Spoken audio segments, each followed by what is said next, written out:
एक संदेश मेरे भारतवासियों को।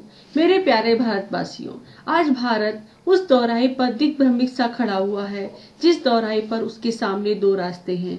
एक रास्ता उस तरफ जाता है जहां हर एक व्यक्ति का विकास छिपा हुआ है।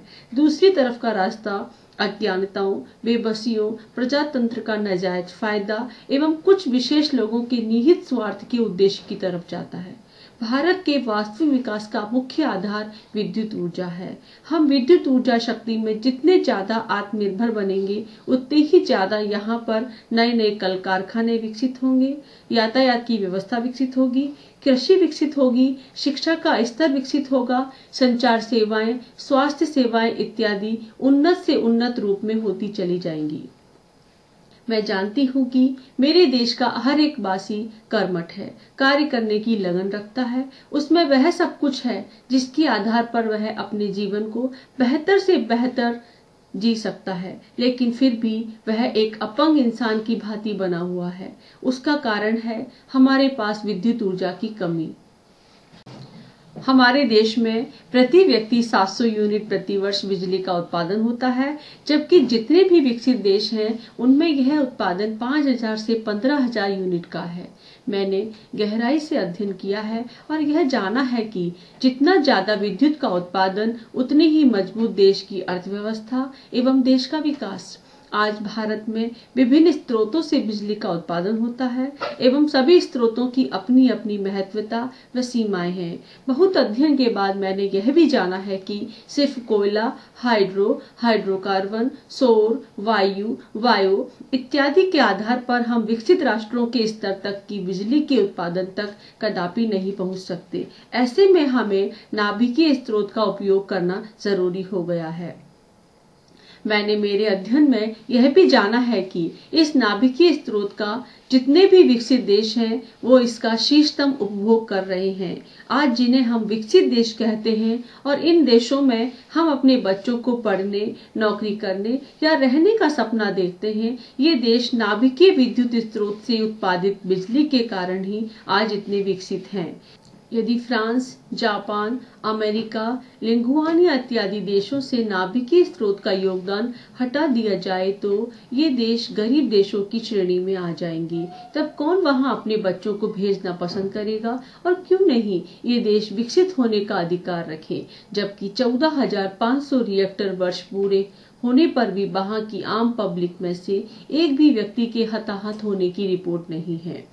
हमारे देश में नाभिकीय स्रोत का योगदान सिर्फ 3% ही है, जबकि विकसित देशों में यह 20 से 85% है। आज हमारा देश हमारे लिए, हमारे विकास के लिए, बेहतर जीवन शैली के लिए नाभिकीय स्रोत से बिजली का उत्पादन 28 यूनिट से 2000 यूनिट तक करने की योजना रखता है। लेकिन दुर्भाग्य की बात है कि आज हम इस योजना के क्रियान्वयन के रास्ते में अवरोध बन रहे हैं और मरने मिटने पर उतारू हो रहे हैं। हकीकत तो यह है कि ये परमाणु बिजली घर सिर्फ बिजली का उत्पादन देते हैं, जो कि हमारे चौतरफा विकास में अति आवश्यक है। इसमें हजारों लाखों क्षेत्रीय लोगों को रोजगार मिलता है। हर तरफ से उनकी रोजमर्रा की जिंदगी में उत्तरोत्तर विकास होता है। आए दिन रेल, वायुयान, सड़क इत्यादि दुर्घटनाओं से हजारों लोग हताहत होते हैं, जबकि इन परमाणु बिजली घरों से एक भी व्यक्ति हताहत नहीं हुआ है। फिर भी हम इनका विरोध कर रहे हैं। क्यों? जितने भी कैंसर के अस्पताल हैं उनमें भर्ती मरीज या तो भूखमरी या फिर गलत आदतों जैसे गुटखा, तंबाकू, शराब के सेवन की वजह से है या फिर आनुवंशिकता की वजह से है। एक भी व्यक्ति परमाणु बिजली घरों की वजह से नहीं है। आज हम यह सोचते हैं कि भ्रष्टाचार खत्म होने से हम विकसित हो जाएंगे और इसके लिए हम सब एकजुट हो जाते हैं। ऐसे में हम क्यों नहीं सोचते, जब साधन या अवसर ही नहीं है तो हम क्या कर लेंगे? आज यदि किसी कॉलोनी या कस्बे में बिजली चली जाती है तो हम वहां के अधिकारी के घर धाबा बोल देते हैं या सरकार को कोसते हैं। लेकिन सोचने की बात यह है कि जब बिजली की आपूर्ति है ही नहीं तो कैसे कर और किस अधिकार से हम सरकार या अधिकारियों को दोषी ठहरा सकते हैं, जबकि दोषी तो हम स्वयं हैं।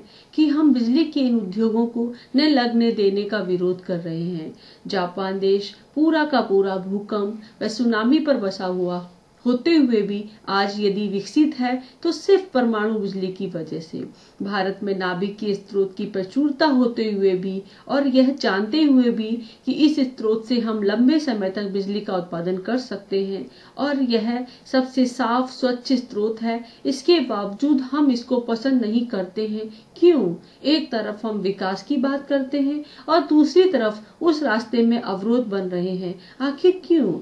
एक अकाट्य सत्य है कि जन्म के बाद मृत्यु निश्चित है, तो फिर इंसान क्यों 100 वर्ष तक जीने का दम भरता है और अपने जीवन को बेहतर ढंग से जीने का उपाय करता है। दूसरी तरफ इन परमाणु बिजली घरों से कोई भी व्यक्ति हताहत नहीं होता है और हम इसका विरोध करते हैं। कौन सा हमारा निहित स्वार्थ है जिससे हम विकास के इतने बड़े रास्ते में अवरोध बने हुए हैं?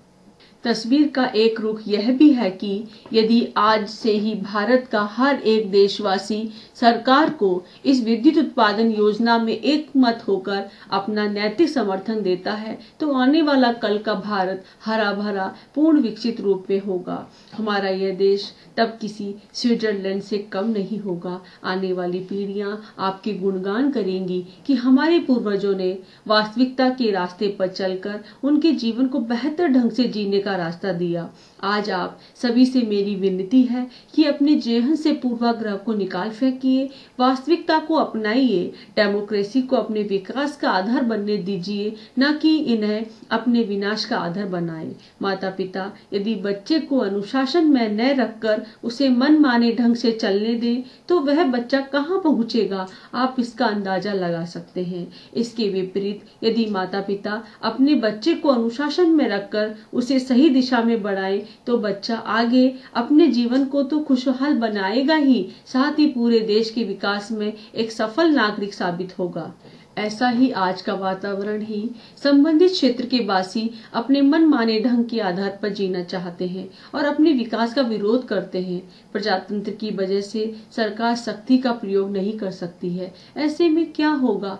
जो भी हो रहा है वह बहुत गलत हो रहा है। हमें हकीकत से रूबरू होकर विकास के पथ का अनुसरण करना चाहिए। हमें इन परमाणु बिजली घरों का सपोर्ट करना है, विरोध नहीं। सरकार का हाथ मजबूत करना है, न कि उसे बेबस और निष्क्रिय बनाना है। आपको परमाणु ऊर्जा से संबंधित कोई भी आशंका है या कोई भी प्रश्न है, आप सीधे मुझे संपर्क कर सकते हैं। संपर्क का माध्यम है APEAF786@gmail.com। जय हिंद। भारत की परमाणु सहेली डॉक्टर नीलम गोयल।